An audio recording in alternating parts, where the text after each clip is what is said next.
Welcome to Drive the Daf. Clear, structured explanation of the daily daf in 20 minutes. You can even follow in the car. That is Yoma Daf known as test contains several small sugyas.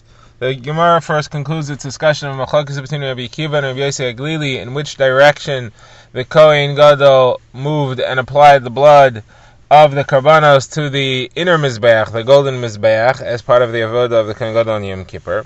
After discussing that, the Gemara will give a few explanations of that machlokes. The Gemara will then move on to the other steps, the following steps, and explain where they're performed, in what order, and how we derived it from the psukim. The Gemara will end off the daf with a discussion of whether or not there is an iser me'ila on blood, whether it's usher to use karbanos blood before it's put on the mizbeach if one violates the me'ila if he uses them. So let's begin. We've seen machlokes between Rabbi Akiva and Rabbi Yossi Aglili. The Kohen Gadol, we know, put blood on the corners of the inner mizbeach hazav, and he put on all four corners. And the question is, where did he start, and in what order did he proceed? According to Rabbi Akiva, he started in the southeast corner and proceeded clockwise all the way around to the northeast corner. According to Rabbi Yossi Aglili, he did the exact opposite. He started in the northeast corner and proceeded counterclockwise till he got to the southeast corner. Now, we had seen as follows, that Rabbi Yossi Aglili has a source, and his source is because we know that that's how you're supposed to do it. In the outer mizbeach, all applications of blood, especially the dam chatas, which is also four on the four corners the same way, should all be done in that way. You're supposed to proceed counterclockwise. That way, when you start, you're turning to your right. The question was, why does Rabbi Akiva disagree? So the Gemara said that Rabbi Akiva has a number of reasons that doesn't apply to this application of blood, and therefore he says you should do it differently here, because when he came to the southeast corner to start, he passed the southwest corner to get there, and therefore he goes back to the one he passed, and then he ends up continuing in a clockwise manner, because that's how he started, going from southeast to southwest. So the Gemara is now looking for a couple of different reasons that Rabbi Akiva holds you do not have to learn the proper rotation from the inner mizbeach. We've already given one reason. Now the Gemara moves on to its next reason. And the Gemara wants to say, because Rabbi Yossi Aglili and Rabbi Akiva argue about how he applies the blood. If he stands in one corner, in his original corner, and just leans over to all four corners, or if he actually walks around. So according to Rabbi Akiva, he just stands in one spot, and therefore you cannot compare it to the blood application on the big mizbeach in the Azara. There he has to walk all the way around. It's a gigantic mizbeach. It's 32 amas by 32 amas. So therefore you cannot learn from there to here. There he's walking around, here he's just standing in one spot. The small mizbeach, the mizbeach Azara, was only 1 amma by 1 amma. And therefore you can't learn from one to the other. Rabbi Yossi Aglili, however, says, no, he walked around, and therefore it's the same, and you do one from the other, and that's why you have to do it in the same rotation, same manner as you did it in the outer mizbeach. Now the Gemara has another version of this, where the Gemara says they actually both agree that he stood in one spot. They argue about whether you can learn a blood application standing in one spot from a blood application moving around. The Gemara rejects this right away. The Gemara says, you can't tell me that Rabbi Yossi Aglili holds that he stood in one spot, because in our last Mishnah, Rabbi Elazar argues on Rabbi Yossi Aglili, who is the Tana Kama, as we've established in the last daf, and Rabbi Elazar says, no, he stood in one spot. So clearly Rabbi Yossi Aglili held that he walked around. So you cannot tell me that he holds that he stood in one spot. And we'll go back to our original approach, which is we're fine with, which is that he argues on that, and he says he didn't stand in one spot, he walked around. Now, says the Gemara, this machlokes as to whether he stood in one spot or he walked around is based on how you view the inner mizbeach, which was 1 amma by 1 amma. Now, the outer mizbeach had 4 corners, 4 raised horns in the corner, and those raised horns were each 1 amma by 1 amma. So the Gemara says, do we view the inner mizbeach as one of those corners, because they're the same size? And therefore, just like when he put blood on the corners of the outer mizbeach, he only stood in one spot for one corner. He had to walk all the way around to get to all the corners, but in one corner he stood in one spot. And this mizbeach, which is the same size as that one corner, therefore he also stands in one spot, even though he goes to all 4 corners of it.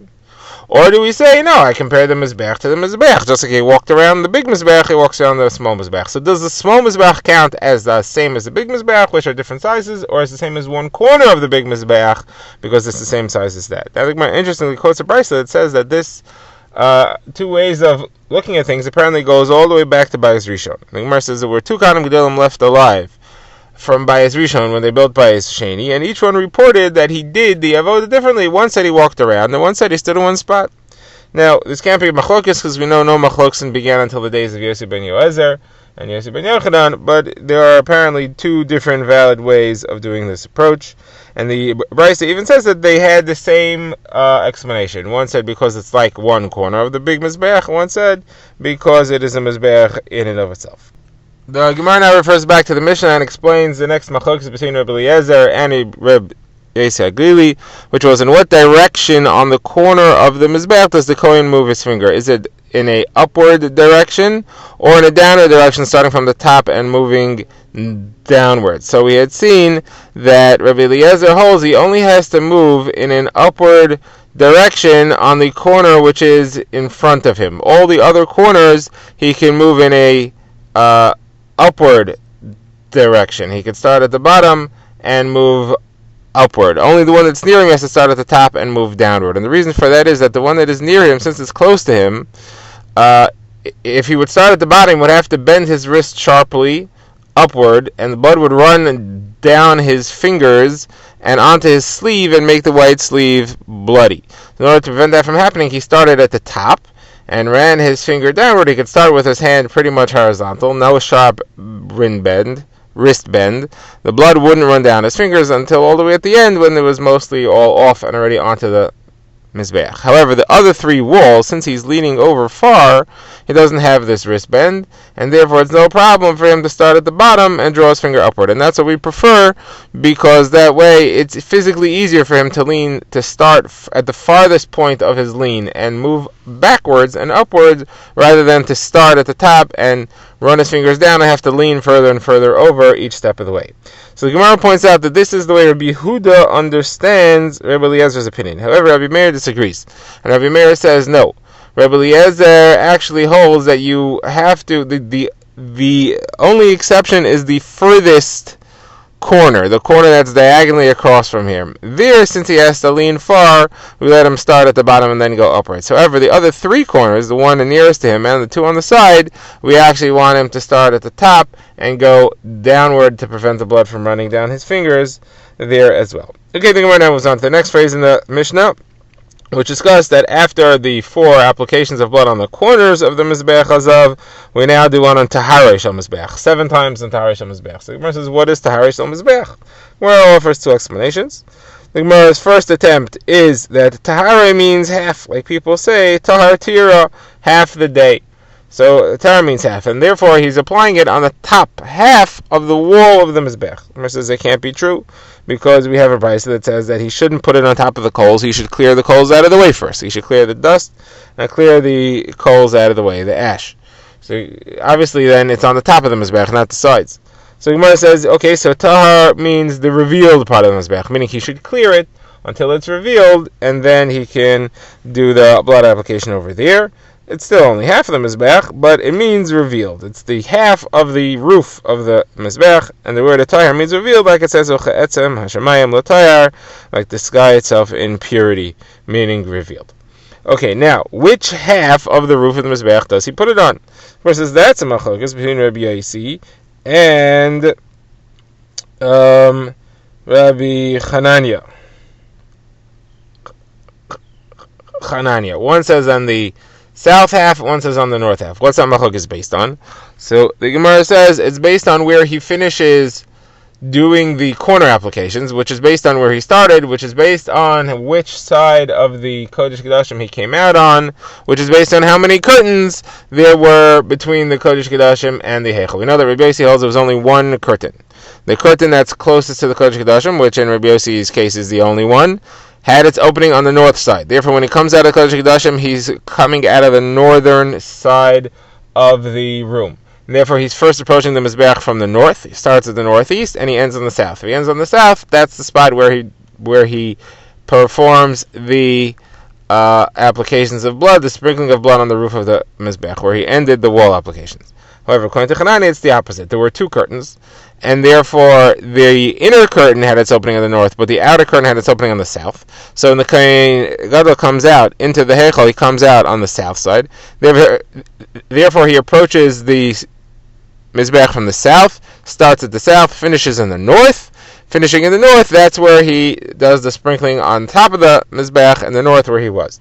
Now, the Gemara brings a pasuk to show that he always will do the sprinkling in the place that he finished the rubbing, as it says, V'tiharai v'kiddushay, the place where he finishes the kiddushay, the rubbing, that's where he should do the tiharai, the sprinkling. Okay, next step, the Mishnah had said that he then goes out into the Azara and he pours the blood on the Yisoid Maravi, the western lip at the bottom of the Mizbeach. Now, there were two sides of the Mizbeach that had a bottom lip, one on the west and one on the south. So Gemara says, how do you know you're supposed to do it in the one on the south, the one on the west? So Gemara says, because that's the first one he hits when he's coming out of the Ulam, coming out of the Hechel, which is on the west of the Mizbeach. He'll come out to the western side. Now that you know, because it says that he should pour it on Yisoid Asher Pesach Oyel Moed. You should pour it on the Yisoid, on this lip, which is closest to the door of the Oyel Moed. That's in the Mishkan. And therefore, he's coming out on the west, he pours it on the west. Next, the Gemara says, that we had seen in the Mishnah, that the blood that he puts on the outer Mizbeach, whatever's left over from that, he pours on the southern lip of the Mizbeach, the southern Yisoid. The Gemara says, why is that one on the southern Yisoid? So the Gemara says, it's both the same. He pours it in the place where he finishes. He pours the leftovers in the place that he ends up after the previous step. The blood from the inner applications from inside the Heichal, he comes out and he's on the west, so he puts it there. The one on the Mizbeach HaChitzon, the outer Mizbeach, he comes down the ramp. The ramp was in the south of the Mizbeach, and therefore he puts it on the southern Yisoid. The Gemara says that there's a brisa that shows two opinions of Tanaim that disagree with this completely.